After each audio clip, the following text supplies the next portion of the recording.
I am F کی report میں یہ واضح ہو جاتا ہے کہ جو ہمیں حکومت ملی تھی 2018 میں، ایک بینکرپٹ حکومت ملی تھی، سب سے بڑا کرنٹ اکاؤنٹ ڈیفیسٹ تھا، جسے کہتے ہیں بیرونی خسارہ سب سے زیادہ تھا 2018 میں۔ اس حکومت کو جب حکومت ملی تو جو ہم نے اصلاحات کی اور مشکل فیصلے کیے، اس کی وجہ سے ملک صرف یہی نہیں کہ اس بحران سے نکل گیا، بلکہ کرونا،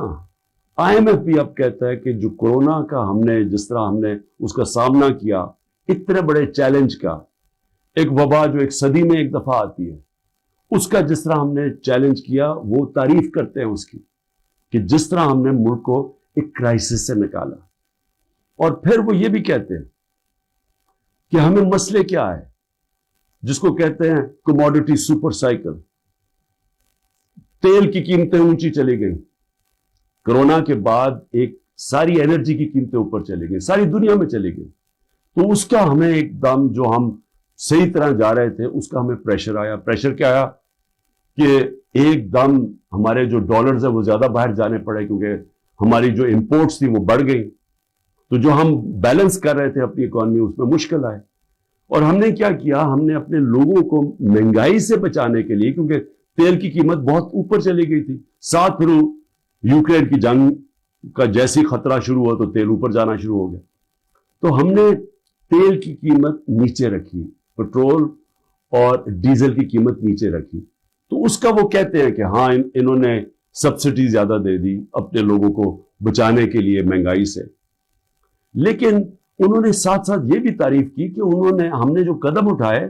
اس نے اکانومی کو سنبھال لیا تھا۔ ہم کیا امید رکھ رہے تھے کہ جو روس سے ہم نے طے کی تھی، جو صدر پوٹن سے میں ملا تھا، ہم نے ان سے جس طرح ہندوستان سستا تیل لے رہا تھا، ہم نے بھی ان سے لینا تھا۔ اور میٹنگ کے بعد صدر پوٹن نے اپنا انرجی منسٹر بھیج دیا تھا، حماد اظہر جو ہمارے پیٹرولیم منسٹر تھے، ان سے ملاقات ہو گئی تھی۔ بدقسمتی سے اس وقت حکومت کرائی گئی، اور یہ کہہ رہے ہیں آئی ایم ایف اپنی رپورٹ میں کہتا ہے کہ اس سے پولیٹیکل ڈی سٹیبلائزیشن سے اکانومی ڈی سٹیبلائز ہوگی، یعنی جو ہماری معیشت تھی وہ ڈی سٹیبلائز کا مطلب کہ وہ ایک دم مارکیٹ جو تھی اس کے اندر ایک دم انسرٹنٹی آ گئی۔ جب مارکیٹ کی انسرٹنٹی کا مطلب کہ جب جو